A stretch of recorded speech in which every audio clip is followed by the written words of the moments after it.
الحمد للہ رب العالمین والعاقبۃ للمتقین والصلاة والسلام علی سید الانبیاء والمرسلین وعلی آلہ واصحابہ وازواجہ وذریاتہ واہل بیتہ وابنہ الغوث الأعظم الجیلانی ومعین الملت والدین وشیخ الاسلام والمسلمین اعلی الحضرت الامام احمد رضا وعلی عباد اللہ الصالحین اجمعین اما بعد فاعوذ باللہ من الشیطان الرجیم بسم اللہ الرحمن الرحیم شہر رمضان الذی انزل فیہ القرآن صدق اللہ مولانا العظیم وبلغنا رسولہ النبی الامین المختار الکریم ونحن علی ذلک لمن الشاہدین والشاکرین والحمد للہ رب العالمین الصلاة والسلام علیک یا رسول اللہ الصلاة والسلام علیک یا حبیب اللہ الصلاة والسلام علیک یا نبی اللہ وعلا آلک واصحابک یا نور اللہ صلی اللہ تعالی علیہ وآلہ وسلم۔ اللہ رب العزت کی توفیق سے اور اس کے پیارے حبیب صلی اللہ تعالی علیہ وآلہ وسلم کے صدق و طفیل ہم اور آپ ماہ رمضان شریف کیسے گزاریں، اس حوالے سے ماہ رمضان شریف کے فضائل و کمالات اور اس کے انعامات و اکرامات اور اس کے ضمن میں اللہ کے پیارے حبیب صلی اللہ علیہ وسلم کے ارشادات وغیرہ سننے کی غرض سے حاضر ہیں۔ اللہ تبارک و تعالی ماہ رمضان شریف کی برکتوں سے اللہ ہم سب کو بہرور فرمائیں اور دونوں جہان کی عزت و آبرو سے اللہ تعالی مالا مال فرمائیں۔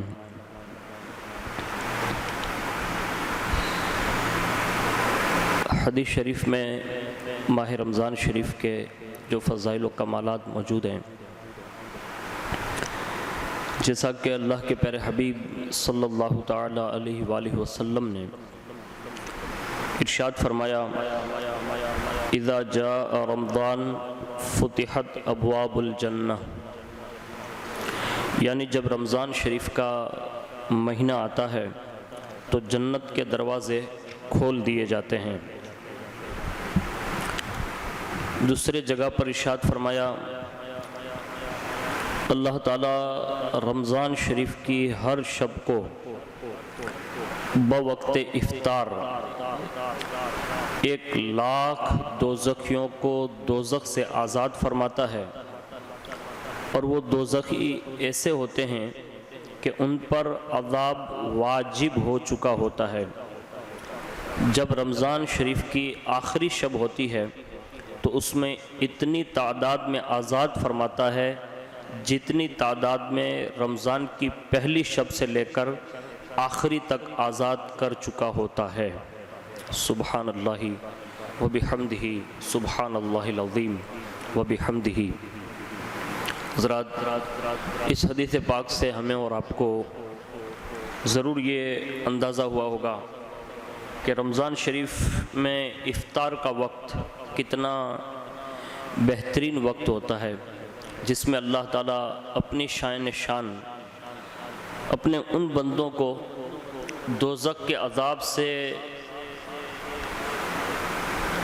چھوڑ دیتا ہے اور پھر انہیں آزادی عطا فرماتا ہے، اور یہ ہر رمضان شریف کے افطار کے وقت یہ سلسلہ جاری ہوتا ہے۔ اس وقت ہمیں اور آپ کو ضرور دعا کرتے ہوئے اللہ رب العزت کی بارگاہ میں یہ عرضیاں رکھنی چاہیے کہ اللہ تعالی ہمیں اور آپ کو بھی دوزخ سے آزاد فرمائیں، اللہ تعالی ہمیں اور آپ کو بھی قبر، حشر، پل صراط اور قیامت کی ہولناکیوں اور دوزخ کے عذاب سے اللہ ہم سب کو محفوظ فرمائیں۔ حضرت سیدنا عبداللہ بن عباس رضی اللہ تبارک و تعالی عنہ سے روایت ہے کہ حضور شافع یوم النشور صلی اللہ تعالی علیہ وآلہ وسلم نے ارشاد فرمایا، جس نے مکہ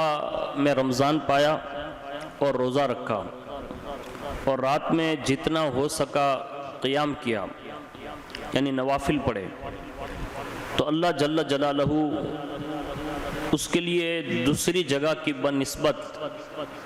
1,00,000 رمضان کا ثواب لکھ دے گا، اور ہر دن ایک غلام آزاد کرنے کا ثواب، اور ہر روز جہاد میں گھوڑے پر سوار کر دینے کا ثواب، اور ہر دن میں حسنہ اور ہر رات میں حسنہ لکھے گا۔ یہ اللہ تبارک و تعالیٰ کا خاص فضل عظیم جن بندوں پر ہے جن کو اللہ نے یہ استطاعت بخشی ہے،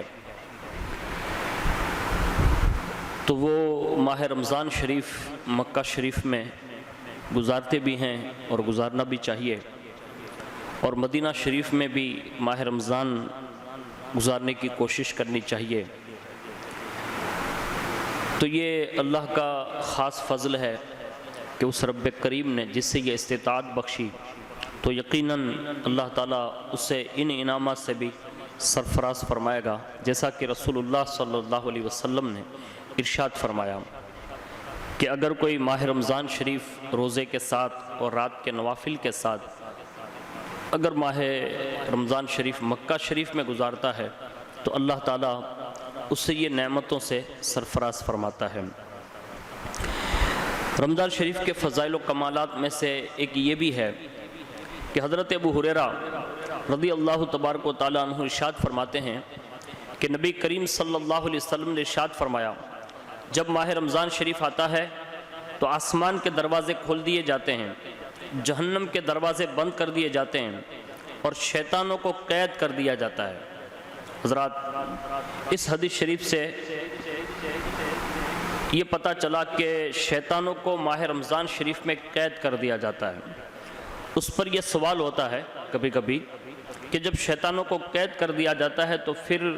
کیوں لوگ رمضان شریف کے مہینے میں گناہ کرتے ہیں؟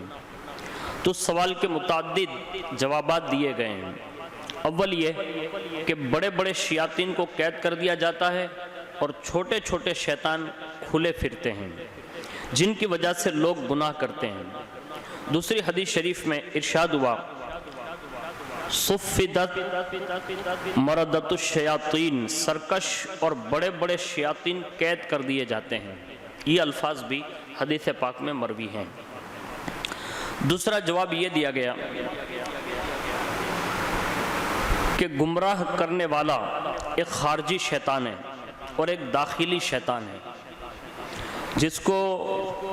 لمۃ شیطان قرین من الجن،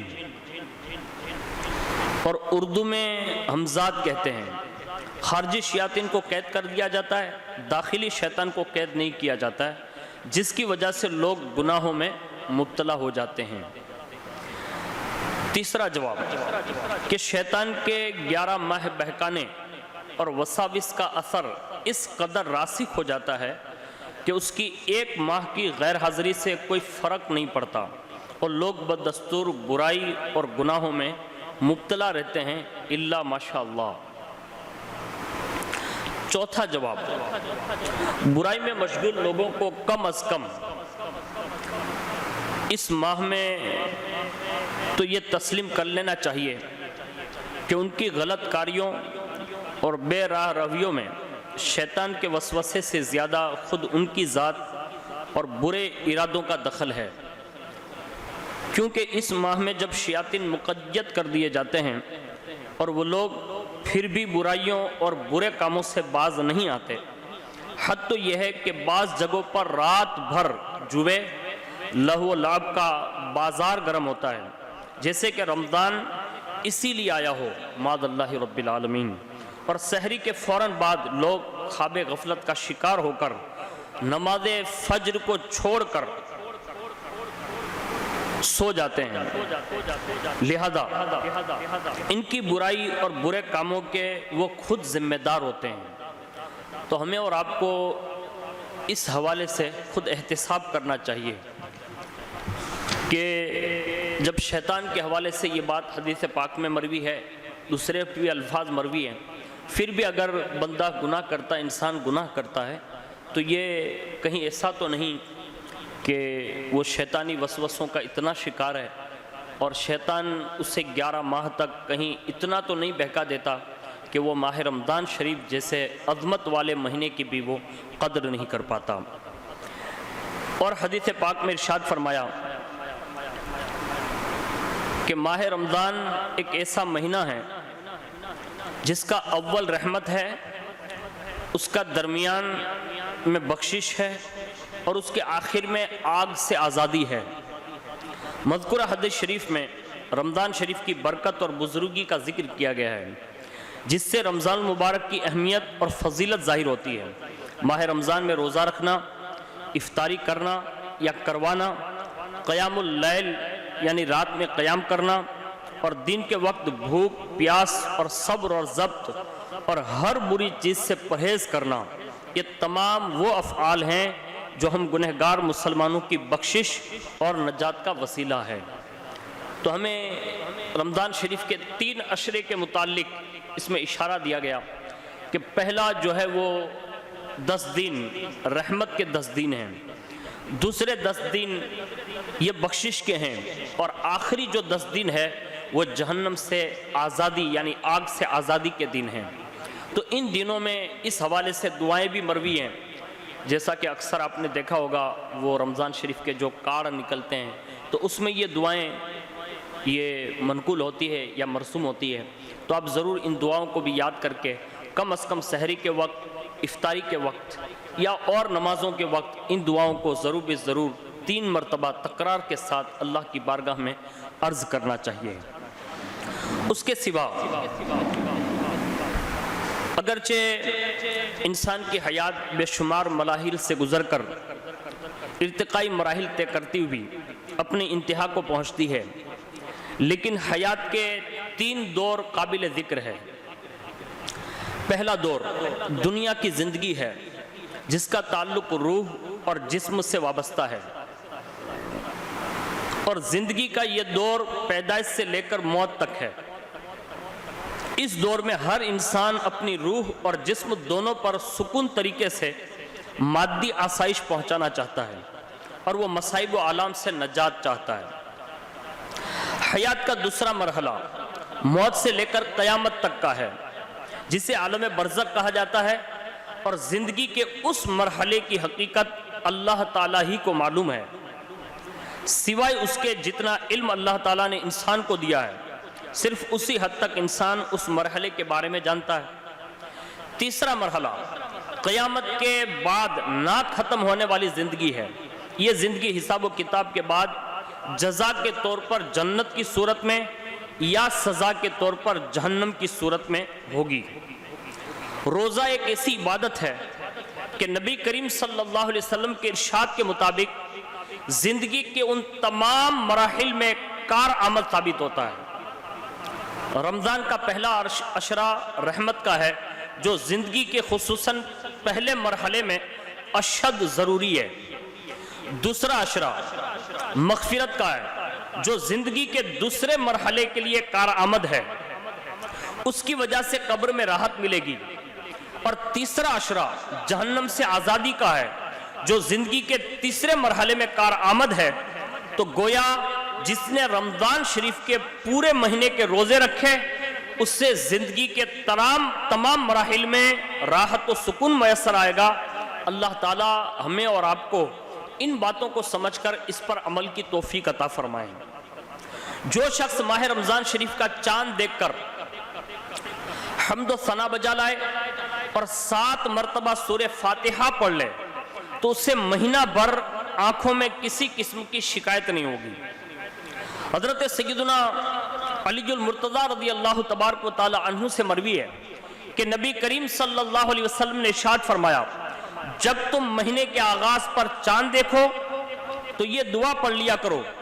الحمدللہ الذی خلقک وقدر لک منازل وجعل آیۃ للعالمین۔ تو اللہ تعالیٰ فرشتوں میں اظہار فخر فرمائے گا اور کہے گا میرے فرشتوں گواہ رہو میں نے اپنے بندے کو دوزخ سے آزاد کر دیا۔ نبی کریم صلی اللہ علیہ وسلم نے ارشاد فرمایا جو شخص رمضان شریف میں عبادت پر استقامت اختیار کرتا ہے اللہ تعالیٰ اسے ہر رکعت پر نور کا ایک شہر انعام میں عطا فرمائے گا۔ نبی کونین صلی اللہ علیہ وسلم نے ارشاد فرمایا جو شخص ماہ رمضان شریف میں اپنے والدین کی خدمت اپنی استطاعت کے مطابق سر انجام دیتا ہے اللہ تعالیٰ اس پر خصوصی نظر رحمت فرماتا ہے، اس کی بخشش کا میں ذمہ لیتا ہوں۔ اور جو عورت ماہ رمضان شریف میں اپنے خاوند کی رضا جوئی میں مصروف رہتی ہے اللہ تعالیٰ اس سے جنت میں حضرت مریم، حضرت سیدتنا آسیہ رضی اللہ تبارک و تعالی عنہا کی معیت عطا فرمائے گا، یعنی ساتھ عطا فرمائے گا۔ نبی کریم صلی اللہ علیہ وسلم نے ارشاد فرمایا ماہ رمضان شریف سال کا دل ہے، جب یہ درست رہا تو پورا سال درست رہے گا۔ کتاب البرکت میں حضرت مسعودی رحمت اللہ تعالی علیہ سے مروی ہے جو ماہ رمضان شریف کی پہلی شب میں سورہ فتح پڑھتا ہے وہ سال بھر ہر قسم کی آفات و بلیات سے محفوظ رہتا ہے۔ شیر خدا مشکل کشا حضرت سیدنا مولا علی رضی اللہ تبارک و تعالی عنہ فرماتے ہیں کہ اگر اللہ تعالیٰ کو امت محمدیہ کو عذاب سے دوچار کرنا ہوتا تو اسے ماہ رمضان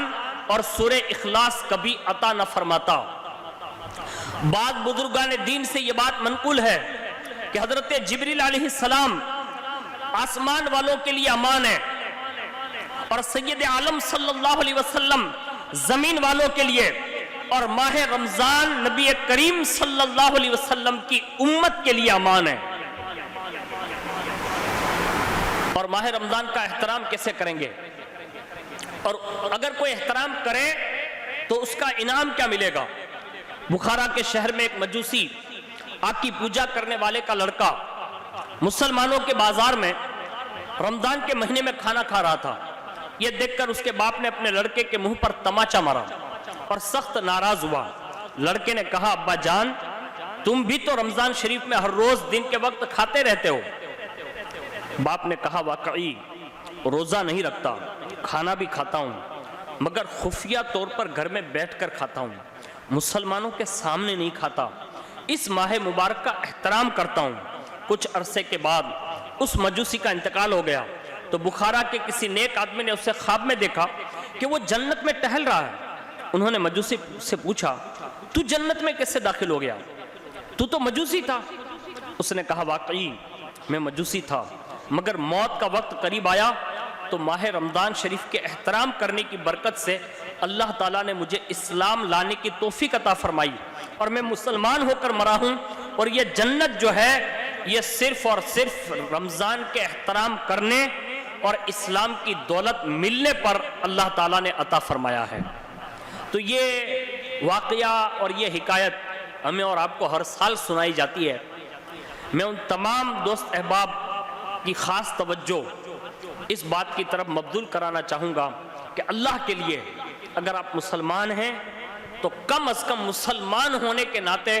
آپ ضرور ماہ رمضان شریف کا ادب کیجئے، احترام کیجئے، اور جو لوگ روزہ رکھتے ہیں ان کی خدمت کیجئے، اور کم از کم ان کا احترام یہ کیجئے کہ ان کے سامنے سر عام بازار میں نہ کھائیں۔ اور ان دکاندار لوگوں سے عرض کروں گا یقیناً آپ کا رزق اللہ بڑھا دے گا، لیکن کم از کم آپ دکان پر ہوتے ہوئے رمضان شریف کا تھوڑا احترام ملحوظ رکھیں کہ رمضان شریف میں اگر آپ کی دکان پر بھی کوئی کھاتا ہو یا پیتا ہو یا کوئی چیز ایسی مثلاً ٹھنڈا پی رہا ہے تو کم از کم اگر وہ مسلمان ہے تو مسلمان ہونے کے ناطے اس سے یہ کہے کہ وہ اپنے گھر لے جا کر پئیں، تو کم از کم یہ احترام رمضان کرنے کا اور سکھانے کا آپ کو بھی نعم البدل دیا جائے گا۔ تو اس سے پتہ یہ چلا کہ غور کریں کہ ایک آتش پرست نے اگر ماہ رمضان شریف کا احترام کیا تو اللہ تعالیٰ نے اس کے عوض اسے ایمان جیسی دولت سے سرفراز فرمایا، اور اسلام اور ایمان ملنے پر اسے جنت کا تحفہ عطا فرمایا۔ تو ہم تو مسلمان ہیں، اگر مسلمان ہی ایام رمضان میں اگر رمضان شریف کا احترام کریں گے اور اس کی حرمت کو پامال نہیں کریں گے تو ضرور بے ضرور رب قدیر اپنے فضل سے اسے بھی یہ انعام اور اکرام سے مالا مال فرمائے گا۔ رب قدیر کی بارگاہ میں ہمیں دعا کرنی چاہیے کہ ہم سب کو ماہ رمضان شریف کی قدر کرنے کی توفیق عطا فرمائیں، اور جو شخص بے حرمتی کرتا ہے تو اس کی سزا بھی اتنی ہے۔ قیامت کے دن ایک شخص کو ایسی حالت میں لایا جائے گا کہ فرشتہ اس کو خوب مار پیٹ کر رہے ہوں گے، رحمت عالم صلی اللہ علیہ وسلم سے وہ سہارا تلاش کرے گا۔ آپ ان سے دریافت فرمائیں گے اس کا کیا گناہ ہے کہ اتنا مار رہے ہو؟ وہ کہیں گے اس نے ماہ رمضان مبارک کو پایا مگر پھر بھی اللہ تعالیٰ کی نافرمانی میں ڈٹا رہا۔ حضور سفارش کرنا چاہیں گے تو حکم ہوگا میرے حبیب صلی اللہ علیہ وسلم اس کا دعویٰ تو ماہ رمضان نے کیا ہے۔ آپ صلی اللہ علیہ وسلم فرمائیں گے جس کا دعوے دار ماہ رمضان ہے میں اس سے بیزار ہوں۔ اللہ اکبر۔ اب ہم اور آپ اندازہ لگائیں، اور اس سے مراد صرف یہ نہیں ہے کہ ماہ رمضان شریف کا ادب یہ ہے کہ ہم روزہ بھی نہ رکھیں، نہیں، بلکہ ماہ رمضان کا ایک ادب یہ بھی ہے کہ اللہ نے قدرت اور طاقت دی ہے تو پورے مہینے کے روزے رکھے، یہ رمضان شریف کا بڑا ادب ہے۔ آج ہماری اور آپ کی کیفیت یہ ہے کہ نوجوان ہوتے ہوئے، ہٹے کٹے ہوتے ہوئے بھی اللہ نے طاقت بھی دی ہے، وسعت بھی دی ہے، اور بڑا اس کا نظام ہے،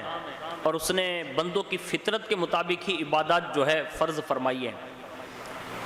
ایسا کبھی نہیں ہے کہ وہ اپنے بندوں پر ایسی چیزیں مسلط فرما دے جو وہ برداشت نہ کر سکے۔ اس لیے ہمیں اور آپ کو یہ چاہیے کہ رمضان کا سب سے بڑا احترام یہ ہے کہ ماہ رمضان شریف کے روزے رکھے جائیں،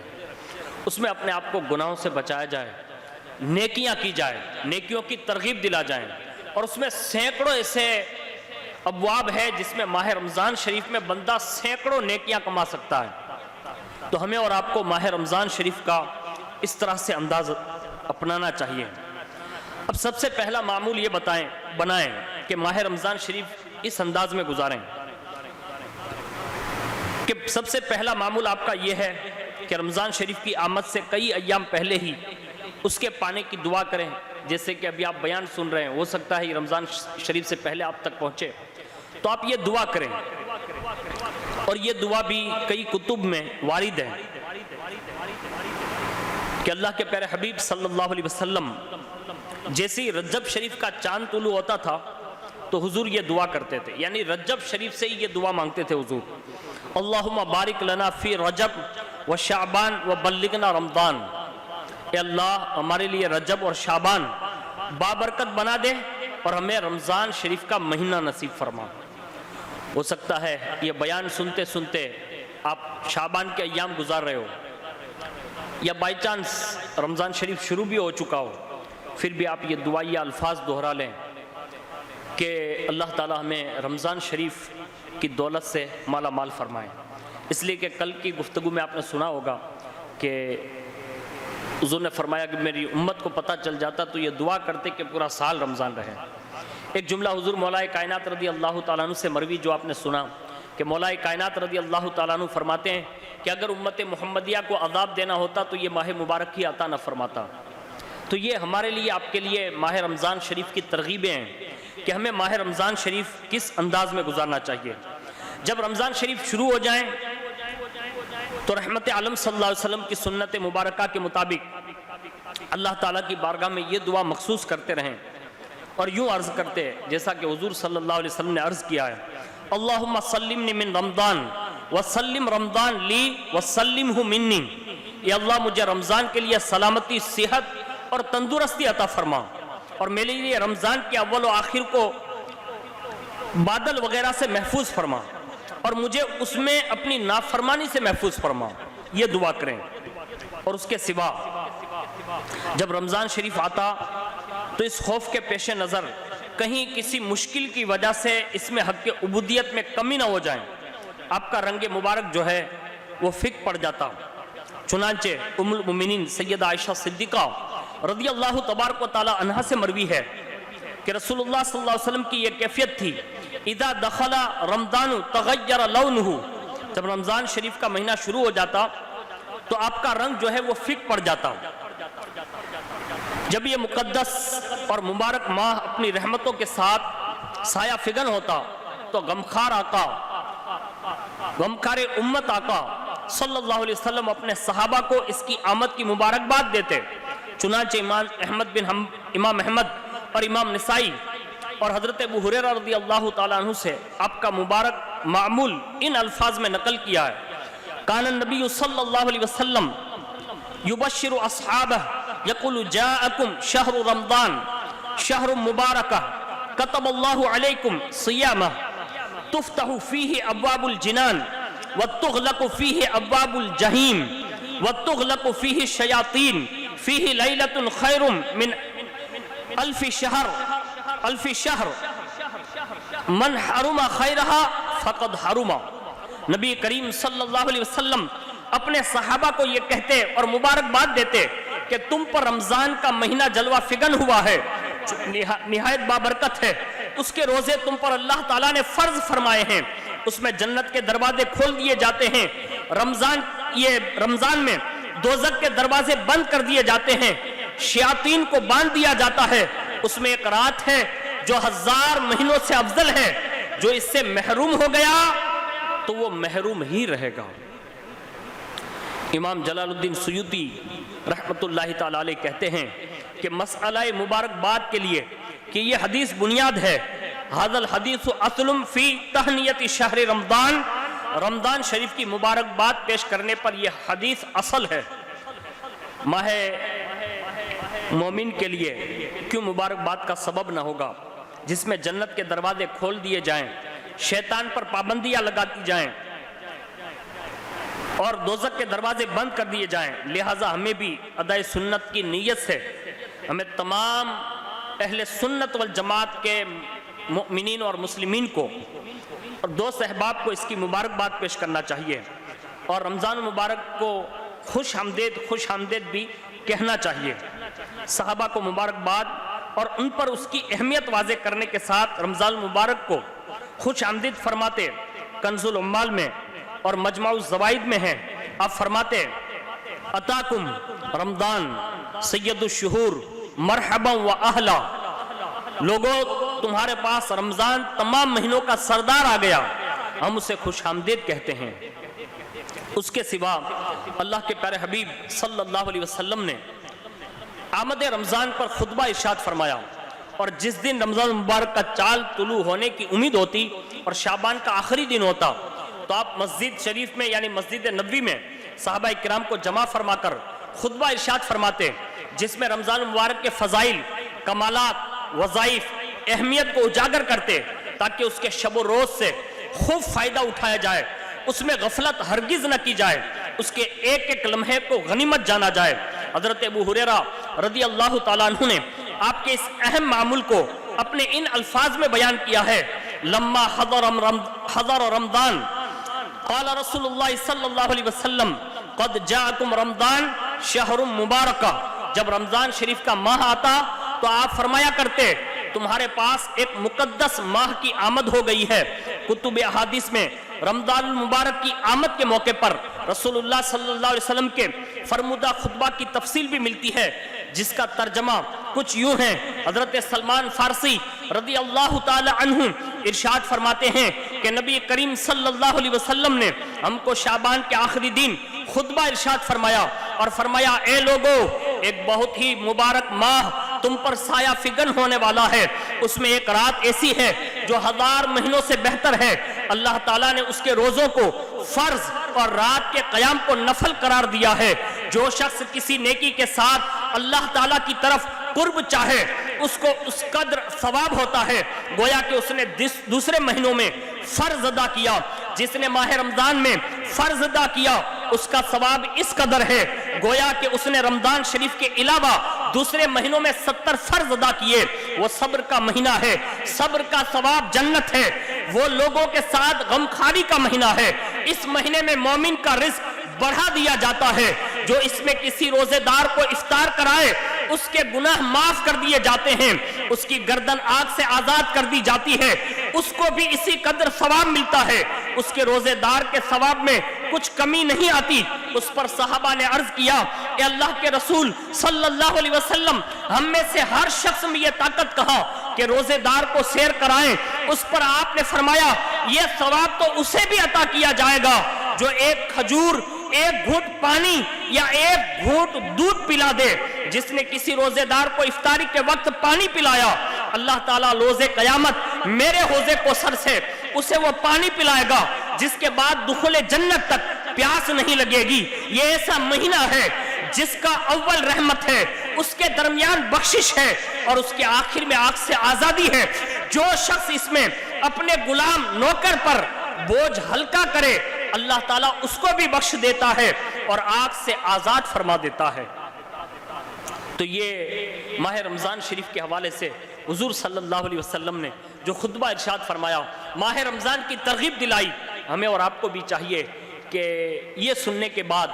ہمیں اور آپ کو بھی ماہ رمضان شریف کی ہمیں بھی اپنے گھروں میں ترغیب دلانی چاہیے, اپنے دوست احباب میں بھی ہمیں ضرور سمجھانا چاہیے. مسنون یہ ہے کہ 29 شعبان المعظم کو بعد نماز مغرب چاند دیکھا جائے, چاند نظر آ جائیں تو دوسرے دن سے روزہ رکھا جائے, اگر نظر نہ آئے تو دوسرے دن پھر چاند دیکھیں. اللہ تبارک و تعالیٰ نے ارشاد فرمایا ہے وَيَسْأَلُونَكَ عَنِ الْأَهِلَّةِ قُلْ هِيَ مَوَاقِيتُ لِلنَّاسِ وَالْحَجِّ. اے محبوب, لوگ آپ سے چاند کے بارے میں پوچھتے ہیں, آپ فرما دیجئے کہ وہ لوگوں اور حج کے لیے وقت کی علامت ہے, لہذا چاند ہی کے ذریعے ہمیں رمضان کی شروعات اور اختتام کا علم ہو سکتا ہے. ہمیں چاند دیکھ کر ہی روزہ رکھنا چاہیے, جیسا کہ نبی کریم صلی اللہ علیہ وسلم نے رمضان شریف کا ذکر کرتے ہوئے ارشاد فرمایا لا تصوموا حتى تروا الهلال ولا تفطروا حتى تروه فإن أغمي عليكم فأقدروا له. لا تصوموا حتى تروا الهلال ولا تفطروا حتى تروه فإن أغمي عليكم فأقدروا له.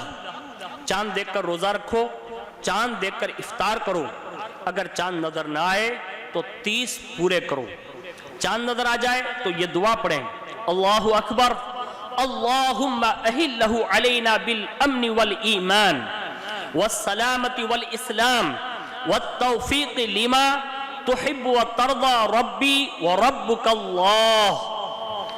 اللہ اکبر. اے اللہ, ہم پر یہ چاند امن و سلامتی والا, امن و ایمان اور سلامتی اور اسلام کے ساتھ گزار, اس چیز کی توفیق کے ساتھ جو تجھ کو پسند ہو, جس پر تو راضی ہو جائے. میرا رب اور تیرا رب اللہ ہے. یہ رمضان شریف کیسے گزاریں اور استقبال رمضان پر ایک بہترین انداز میں جو کتابوں میں یہ باتیں درج ہیں وہ میں نے آپ کے سامنے عرض کرنے کی سعادت حاصل کی ہے. اور ساتھ ہی ساتھ یہ بھی بتا دوں کہ ماہ رمضان شریف کا چاند نظر آ جائیں تو یہ رات جو ہے وہ ولادت غوث العظم دستگیر رضی اللہ تبارک و تعالی عنہ کی شب ہے. تو اس رات میں ضرور بے ضرور بارگاہ غوثیت مآب رضی اللہ تبارک و تعالی عنہ میں اپنا خیرات پیش کریں. مساجد میں یا اپنے مکانات میں جہاں کہیں بھی آپ رہیں, ضرور بے ضرور آپ اس رات میں بارگاہ غوثیت مآب رضی اللہ تعالی عنہ میں نیاز کا تحفہ یا میلاد شریف کا تحفہ یا جس طرح سے بھی آپ سے خیرات پیش ہو سکیں اس رات میں یہ ضرور کریں. اور بارگاہ غوثیت مآب رضی اللہ تعالی عنہ میں اہل سنت والجماعت کے لیے خاص دعا کریں کہ اللہ تعالی ہمیں اور آپ کو سب کو بار بار 100,000 بار زندگی میں ماہ رمضان کی نعمتوں سے سرفراز فرمائیں. اور بالخصوص اللہ تعالی ہمیں اور آپ کو سب کو بار بار ماہ رمضان شریف, مکہ شریف اور مدینہ شریف کی ان ساعتوں میں بھی اور ان رحمتوں بھرے ان لمحات میں بھی ہمیں اور آپ کو وہاں کی فضاؤں میں ماہ رمضان شریف نصیب فرمائیں۔ آمین یا رب العالمین برحمتک یا ارحم الراحمین۔